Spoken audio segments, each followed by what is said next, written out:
That's right, it's Halloween, and we here at Our Take want to celebrate with you by sharing one of my absolute favorite horror stories, Long Dream by Junji Ito. Now, there are many scenes and moments in the horror genre that stick out as iconic. I'm thinking things like the ending sequence from Saw or the clown in the storm drain in It. Not just moments, but characters can be this way as well. They can even infiltrate into the realm of pop culture, like Freddy Krueger or Jason Voorhees. Although that's not Jason Voorhees, but, it's his mom. And that's why I selected this specific work to share with you today. Now, Junji Ito is very well known in the whole horror sphere. Yes, I know that we do usually cover things from Japan. 6 of our videos cover games made in Japan. But I really do think that he is a mainstream horror author. I'm sure that if you spent any amount of time in the horror sphere, you've probably seen some of his work, even if you aren't aware of it. He's well known for having shocking, disturbing, scary, and even downright gross imagery in his works. And if you haven't seen any of these panels that we put on screen, how about this one? You might have seen it on HBO Max recently. This is his, I think, most well-known work, Uzumaki. But anyway, let's get back to my point. Things from horror that are iconic. While thinking of things that are scary for Halloween, 2 things always stick out in my brain. The first is a memory that I have from childhood of watching Goosebumps, specifically the episode of The Haunted Mask. Basically, it's about this girl who wears a scary mask for Halloween to scare her friends, and then she can't take it off. I remember it scaring the shit out of me when I was a kid, and I rewatched it last year, and yeah, it holds up. Maybe it doesn't scare me as much as it used to, but it's still a little bit unnerving. The second thing that pops up in my head is this image. Are you ready for it? And here it is. Oh man, dude. Ugh, fuck. This image is from the aforementioned Long Dream story. This single image can give you nightmares, and it inspired me to reread Long Dream and share that story with you, and inspired us to create this video. So come along with us, turn out the lights, check under your bed, as we explore Junji Ito's Long Dream together.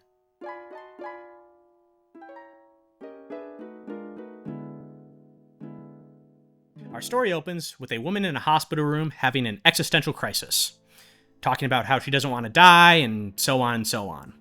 A figure looms in the hallway and stares at her, and opens the door, and with a scream, the title card shows.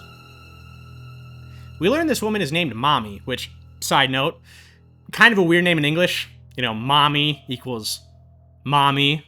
Anyway, Mommy is in a hospital ward, still freaking out, and a doctor named Kuroda is trying to calm her down, saying they're doing everything they can in their power to help her. She says that death came for her last night. When told that the man she saw is just a patient from another ward, she says, "No, that man is not of this world. Look at his face. It's terrifying, inhuman, a devil in the dark." Kuroda conferences with another doctor and says that if death, or rather the male patient that Mommy has been seeing at night, is roaming the halls, then maybe it's because he's afraid to sleep. The doctors head over to check on this man, and through flashbacks, we meet our main character, Tetsuo Mukoda. Tetsuo was brought to the hospital 2 months ago and complains of suffering from long dreams.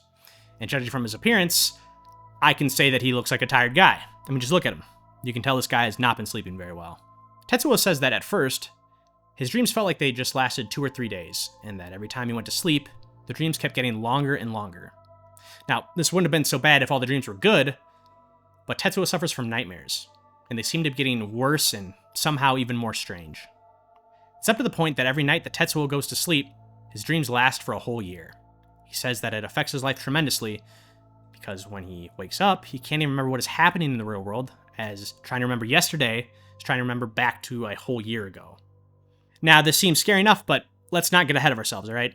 Dr. Kuroda is a man of reason, and doesn't really seem to believe Tetsuo's claims. And yeah, that's fair. I mean, just imagine everything that doctors see on a daily basis. It's probably good for them to remain skeptical.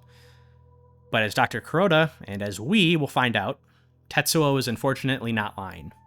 Dr. Kuroda admits Tetsuo into the hospital and puts him under sleep observation.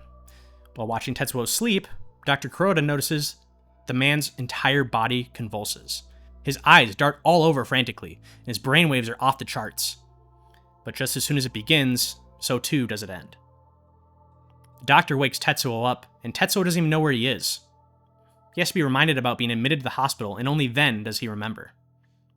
He reveals that he had a nightmare and it lasted a year and a half. Dr. Kuroda realizes that in the short moment where Tetsuo was having convulsions, that must have been when he was dreaming his long dream. It might have only been a few seconds in the real world, but to Tetsuo, it was a whole year and a half. As the days go on, the dreams don't get any better. They only get longer and longer and more horrifying. Last night, Tetsuo dreamed a dream for 10 years. Dr. Kuroda does his best to put the man's mind at ease, saying that while he may think it's 10 years, in reality, it's only a short moment, that there's nothing to fear. Tetsuo, however, having lived through these terrifying dreams himself, responds with, "You're only saying that because you have never dreamed as I have, Doctor. You've never felt how lonely they are. How lonely, how filthy, and how terrifying to behold." He tells the doctor about some of his dreams, and this is where I have to interrupt the story and give some commentary. Yeah, I know, I'm ruining the mood, and this is the last time I'll do it before the story's over, but just listen to this, okay? The first dream he tells the doctor about is spending 10 years as a soldier trapped deep into the jungle, all alone and with the enemy constantly on his heels. Yeah, okay, that'd be pretty terrifying. Having to survive a whole decade like that, constantly on the run, constantly in terror. Yeah, that's the stuff of nightmares, I'll give you that one. But then we get to the next dream. He says he spends 9 years in a dream, quote, stuck cramming for tests. 9 years of endless exams and all-nighters.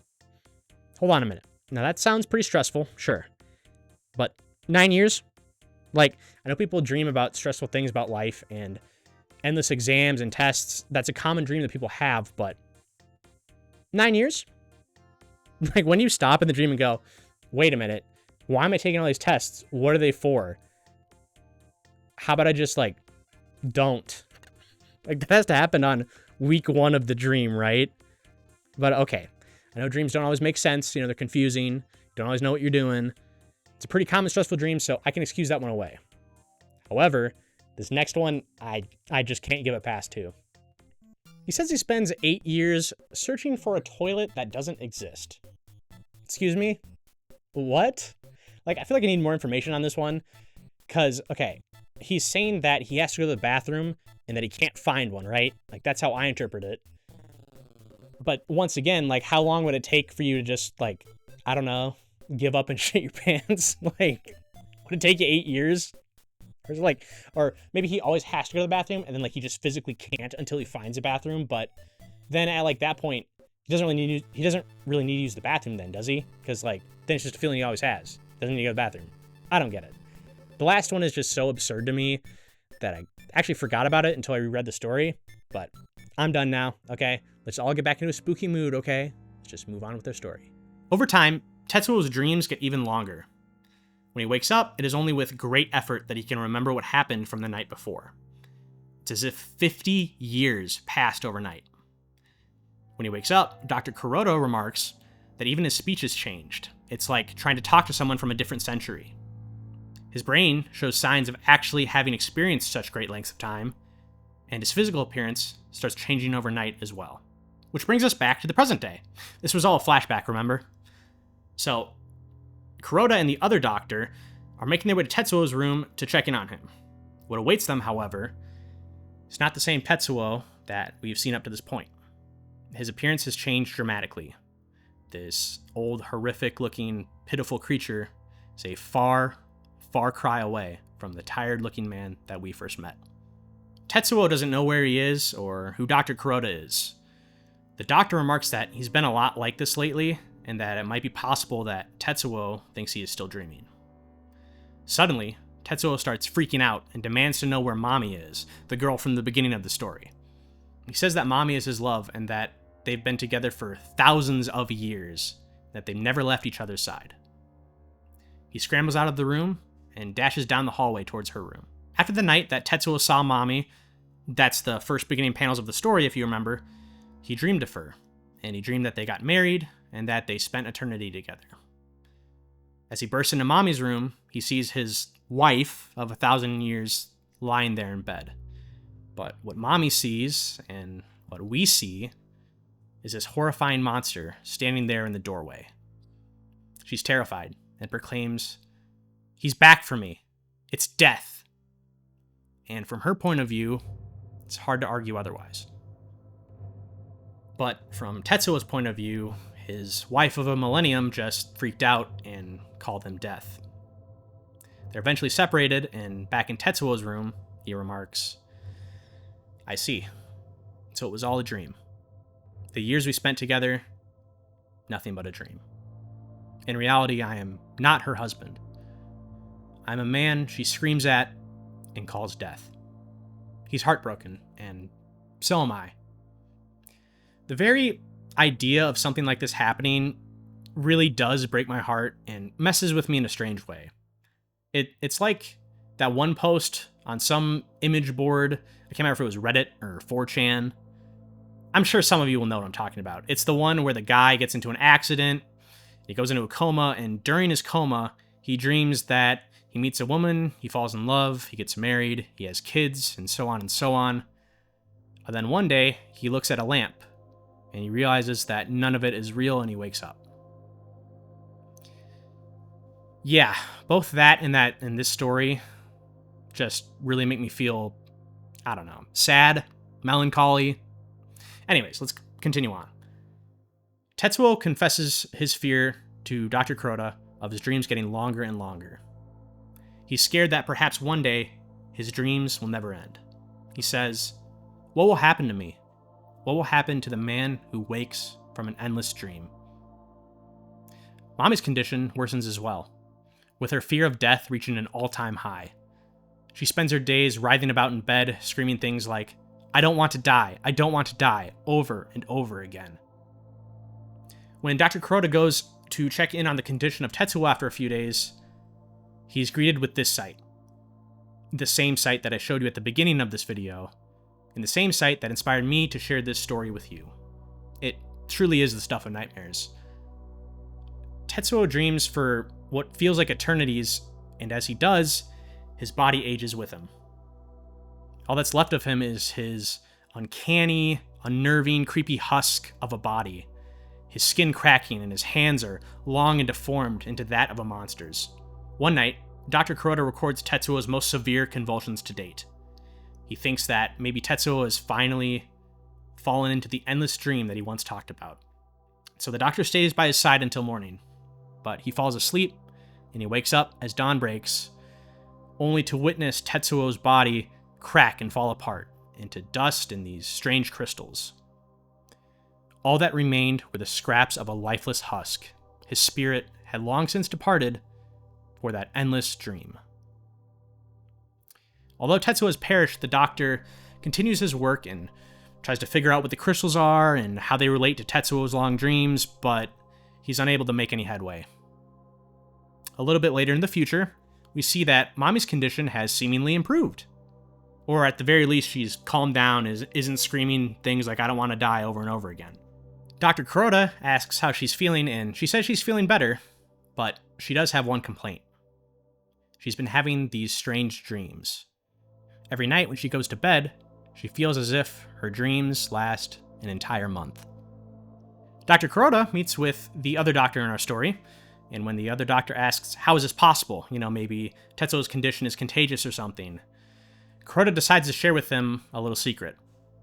Kuroda has been administering substances from the remains of Tetsuo's body to Mommy.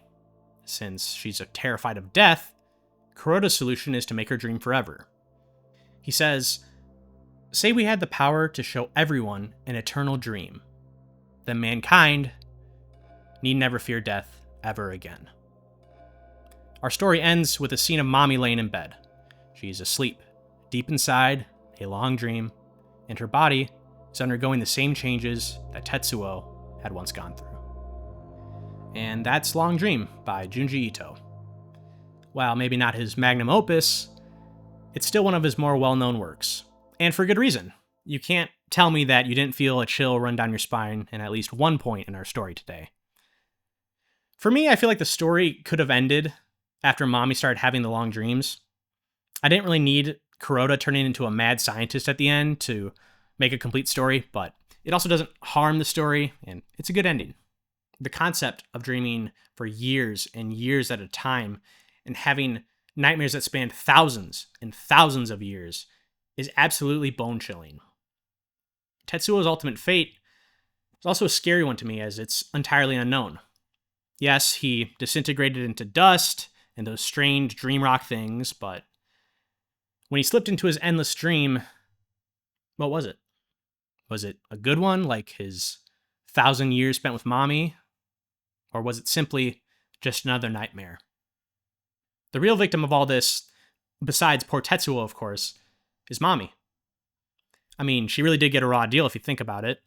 She went from having this condition of being terrified of death to seeing what she thought was the Grim Reaper, and honestly might as well have been, stalk her at night, to becoming a victim of the long dream herself. And the worst part is, she did nothing wrong. Long Dream is one of my favorite horror things, and I thoroughly enjoyed reading it again and sharing it with all of you.